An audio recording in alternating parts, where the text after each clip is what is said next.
What's up everybody, it's Wervin here, and in today's video we are going to be utilizing something I've seen a little bit in the Sinister Cup, but not all that much, and that is going to be a 3 ghost lineup. Now it certainly presents a lot of weaknesses, specifically 3 Pokemon being weak to the same type. That is going to be Ghost. Obviously they're all weak to Dark type as well, but that's not as prevalent in the meta, with the ban and most of the Dark type moves being used by Ghost type Pokemon themselves. So the main Pokemon you have to watch out for are other Ghost types, specifically Haunter is a very strong Ghost Slayer, Banette as well, but we'll talk about that one a little bit. Now, when you make a 3 ghost team, you're going to want to cover all of your bases. So you're going to be using Alolan Marowak as a centerpiece for this team. It's a good steel counter. It's really the only ghost type Pokemon that is able to take down the steel types. Obviously, a Dusclops with Fire Punch hits a little bit of chip damage, but it's not going to be nearly as powerful as a Fire Spin, Bone Club, Alolan Marowak, and then you're going to want Shadow Ball on that Marowak as well, just for coverage against other ghost and psychic type Pokemon. Secondly, you're going to want to run Dusknoir as a fighting type counter, and obviously Ghost user as well. You're going to want to run Hex, Ominous Wind, and then Psychic. A lot of people don't expect Psychic on Dusknoir. I've been able to take down a lot of fighting type Pokemon with it. Nobody really expects it coming, and it does a lot of damage to some other Pokemon as well. So that's a good coverage move. And then in my video, I'm using Drifblim just because I don't have a good Banette. But now that we have Shadow Banette, which you can purify for return, you can use Banette as a Ghost-type Slayer. It is the only Ghost-type Pokemon that beats Haunter, so if your opponent runs a Haunter, you're definitely going to want to bring a Banette if you're running a 3 Ghost lineup. Now, like I said, some of the downsides in running a 3 Ghost lineup pretty much are just the fact that they all share a common weakness, and that's going to be other Ghost-type Pokemon. Now, some of the upsides, though, they're all also going to be super effective on said Ghost-type Pokemon. Another upside is that Ghost-type Pokemon in this meta are just super strong, and that's why we're even talking about a 3 Ghost team right now. Shadow Ball hits for massive damage, and a lot of them have stat-boosting moves like Ominous Wind, or bits of chip damage they can do with things like Bone Club and Fire Punch if you're running a Dusclops or Marowak, respectively. In this first matchup, we're going to lead with Alolan Marowak, because it is the strongest Ghost-type Pokemon in this meta, and it kind of covers all of our bases. We get this mirror match right off the bat, and we see that he has the Fire Spin, so it's not going to be hitting us as hard as our Hex will be hitting him. We run into a little bit of lag when we switch, and then unfortunately that costs us a switch opportunity as well. So we're not able to get out when his Dusclops comes in. We're going to go ahead and tank this move because I know Shadow Punch will do a good bit of damage, but it's not going to take us out. So we're just going to stay in here with the Alolan Marowak. We're going to try and shield bait a bit with a Bone Club here. Try and get a move off before he charges that Shadow Punch because that move just charges ridiculously fast. Fortunately, we do get a shield out of him here. Now we have to decide if we're going to shield or not, or if we're going to let this Alolan Marowak go down, and we do decide to shield. Obviously, a Shadow Punch would have likely knocked us out there, and since we had enough energy for a Shadow Ball, we're going to make him think that since we just used the Bone Club, we only have enough energy for another Bone Club. We end up baiting him with that first Bone Club, and the Shadow Ball is able to come through this time around. So now we're going to see a Frostlass come in, and we're going to try and go for that Shadow Ball. Unfortunately, not able to get there. Probably should have tried to bait him with a Bone Club, but at this point, we're just going to let the Marowak go down. It's so close to dead, and we know we have other Ghost-type Pokemon that are able to take care of the Frostlass. Unfortunately, I accidentally came in with the Drifblim instead of the Dusknoir. That Ice type is going to be hitting super effective on the Drifblim, so we are going to have to go ahead and shield that, burning our last shield for this match.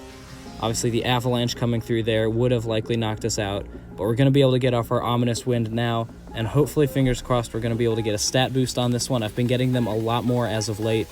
I know I said in some of my last videos, I've not been getting them, but there we see we are able to get that attack and defense boost. So we're going to go ahead and switch out into the Dusknoir now. Now that we have that attack and defense boost, we're going to want to be keeping that Drifblim alive for the back stretch. We don't know what Pokemon he has in the back, so obviously with an attack and defense boosted Pokemon, we are going to want to try and keep that as healthy as possible. We see the Alolan Marowak come in, so we're going to be going for an Ominous Wind that's less energy, same type attack bonus, and going to hit it harder than a Psychic. And now we get the attack and defense boost on our Dusknoir as well. So like I said, that's one of the huge upsides of running a 3 Ghost team. Obviously, you're not going to get that attack and defense boost that frequently, but when you do get it, it is a game changer, and a lot of these Ghost-type Pokemon have Ominous Wind.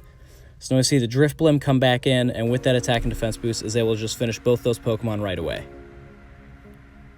In the second match, we're going to lead with Alolan Marowak once again, and we get the matchup versus the Steelix that we're looking for. Obviously, it's not a super ideal matchup just because it does run Crunch and Earthquake, but Alolan Marowak is your best counter for a Steel type in regards to a Ghost type team. Unfortunately, I do have Hex on it, not Fire Spin. Since I am in a Ghost Stadium tournament right now, I'm not allowed to TM my Pokemon, and I probably didn't want to waste them just for this video anyways. So we have Hex instead of Bone Club for the sake of this video. We're going to go ahead and Shield here because I'm going to guess it's an Earthquake since he overcharged a little bit. Unfortunately, he was able to bait us with the Crunch. That's one that we would have still been alive from, so kind of regret using a Shield there, but regardless, we're going to be going for our Bone Club. And we see it dealing a little bit more chip damage to him.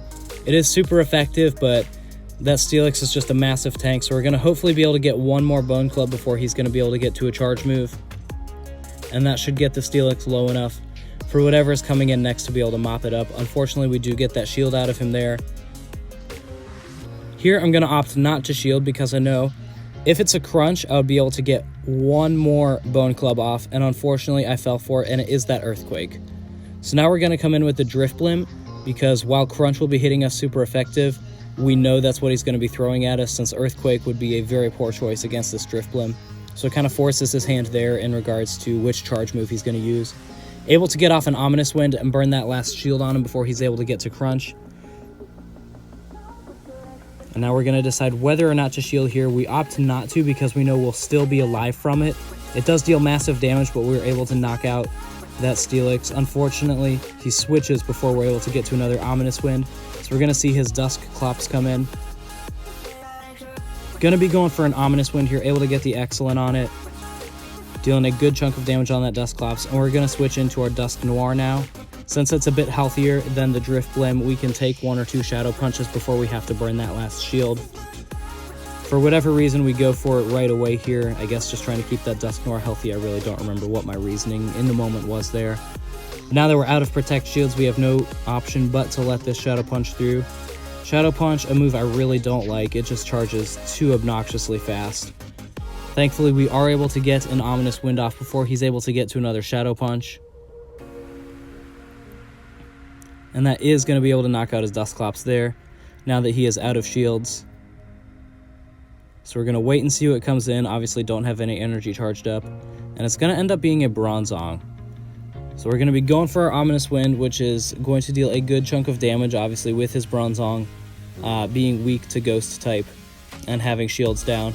Unfortunately, it's not going to be enough damage to knock it out, and the massive damage from Confusion is going to be enough to sweep both the Dusknoir and the Drifblim. So unfortunately, I only have 2 battles for today's video rather than the normal 3. I ran into some recording issues with my phone and was not able to resolve them in time. I just wanted to get this video out. However, on the bright side, it is going to be a little bit shorter today, so that saves you a little bit of time and you're able to still see all of the content of the Triple Ghost lineup. Now, in conclusion, I certainly think it's a viable play, but I do think it's very situational, and you're going to want to select it carefully based on your opponent's team. If they have a Haunter, like I talked about, Banette is certainly a good counter for Haunter, but it's still going to be coming out very weak. It could come down to IVs or charge move priority, so if they have a Haunter, I would be a little bit more wary of running the 3 Ghost lineup, but one of the teams I played in the Ghost Stadium had like 2 Fighting types and 3 Psychic types and only 1 Steel type, so in that instance, it's certainly a potential viable lineup that you could run to try and catch your opponent off guard. Anyways, guys, I hope you enjoyed today's video. If you did, please be sure to like and subscribe for more PvP content. And until next time, guys, I'm Wyvern.